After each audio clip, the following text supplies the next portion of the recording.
Hoje eu quero compartilhar com vocês como que está sendo a minha experiência utilizando o Plasma como meu ambiente padrão pelos últimos mais ou menos 2 meses. Eu comecei os meus testes com o Plasma enquanto eu estava preparando o review do Regato S, que já foi publicado aqui no canal, mas atualmente eu estou utilizando o Plasma no OpenSUSE Tumbleweed. Eu escolhi o Tumbleweed porque é uma distribuição que eu já tenho uma certa familiaridade, além dela ser Rolling Release e Bleeding Edge, ou seja, eu sempre vou ter acesso à versão mais recente do Plasma. Antes de começar a falar do Plasma, acho que vale a pena eu explicar um pouquinho como que é meu perfil de uso do computador. Eu gosto de configurar as coisas o mínimo possível e somente o necessário. Eu geralmente ajusto o tamanho das fontes e troco o papel de parede e olha lá. Um outro ponto também é que eu gosto de aprender o fluxo de trabalho de cada programa, ao invés de sair customizando tudo.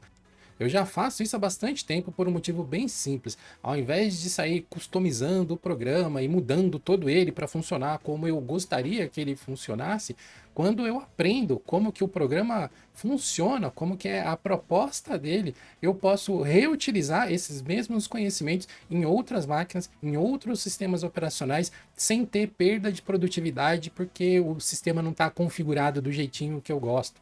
Como eu testo distros diferentes com muita frequência, ficar personalizando as coisas toda hora é um trabalho que eu simplesmente não me dou mais.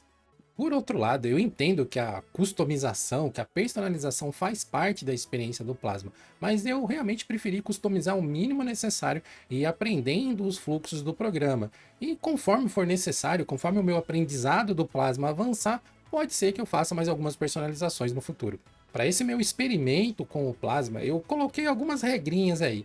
Eu tinha que usar preferencialmente os programas que fazem parte do ecossistema do Plasma, a menos, é claro, que realmente não tivesse um programa que atendesse às minhas necessidades.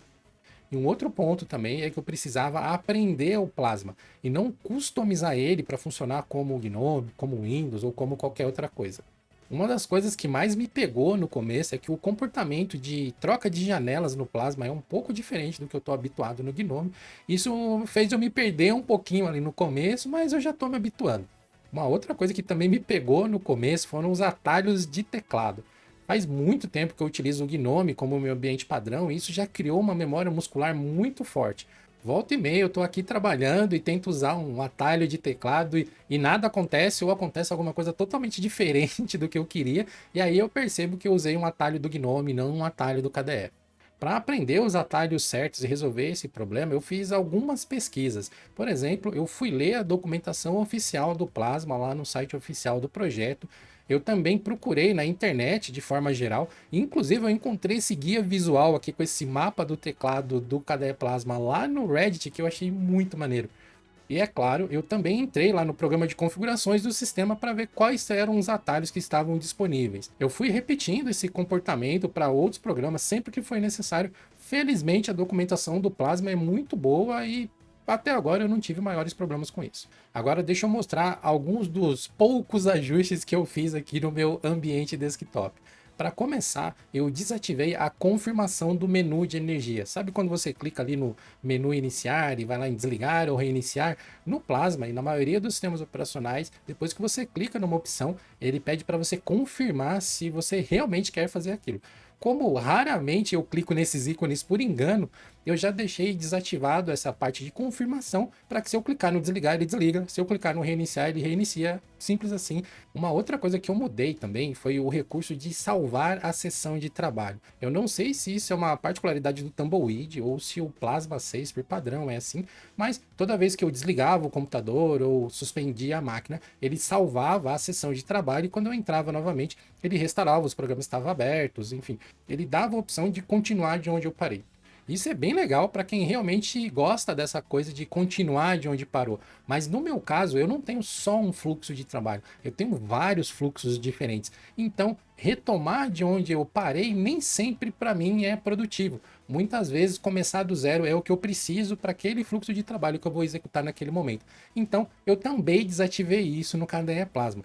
Para poder desativar esse recurso de salvar a sessão, basta você entrar ali no gerenciador de configurações, clicar na aba Sessão, depois em Sessão de área de trabalho e iniciar a sessão vazia. E aí, sempre que você fizer login no Plasma, você vai ser recepcionado por uma tela vazia para você poder começar o que você precisa. No Dolphin, eu também fiz uns pequenos ajustes. Basicamente, eu criei alguns atalhos para poder acessar as minhas principais pastas de trabalho. Isso é bem simples, basta você arrastar a pasta que você quer para a barra de navegação e depois clicar com o botão direito sobre ela para você poder personalizar algumas coisas. Você pode mudar o nome, mudar o ícone, por exemplo.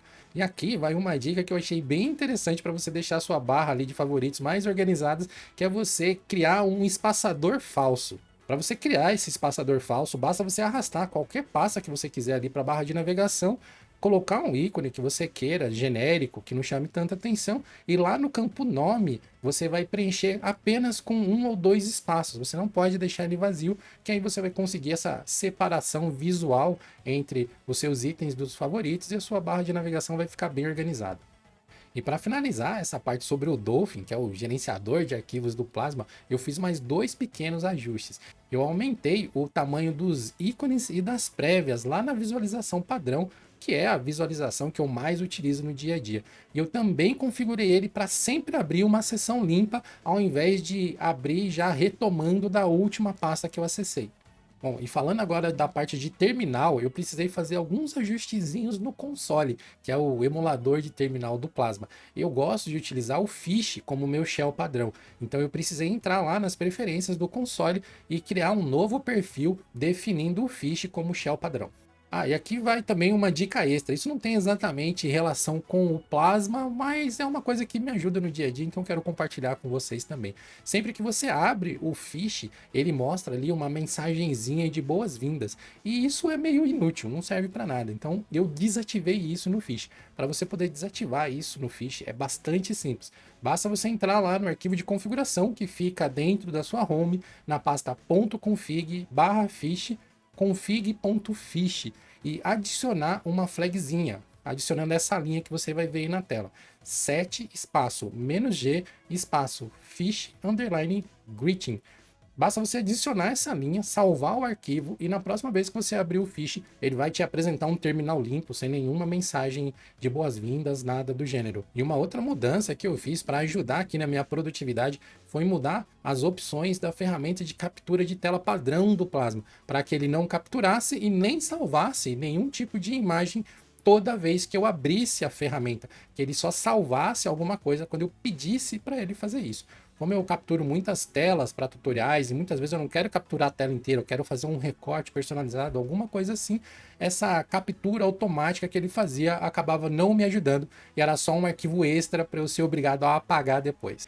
Tem dois recursos do Plasma que eu ainda estou procurando formas de encaixar eles dentro do meu fluxo de trabalho de uma maneira que seja produtiva. Eu estou falando do recurso de tiling avançado e também do recurso de atividades.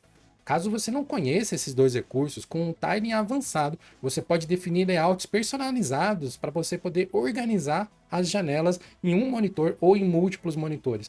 Depois que você definiu esse layout personalizado, basta você segurar o Shift e arrastar uma janela de algum programa para qualquer espaço pré-definido que ela vai ser encaixada ali. Já as atividades são similares aos desktops virtuais, só que com muito mais opções. Você, por exemplo, pode definir widgets específicas para atividades específicas. Você pode definir que um programa sempre vai ser aberto em uma atividade específica. É possível ter um papel de parede e outros ajustes personalizados para atividades diferentes.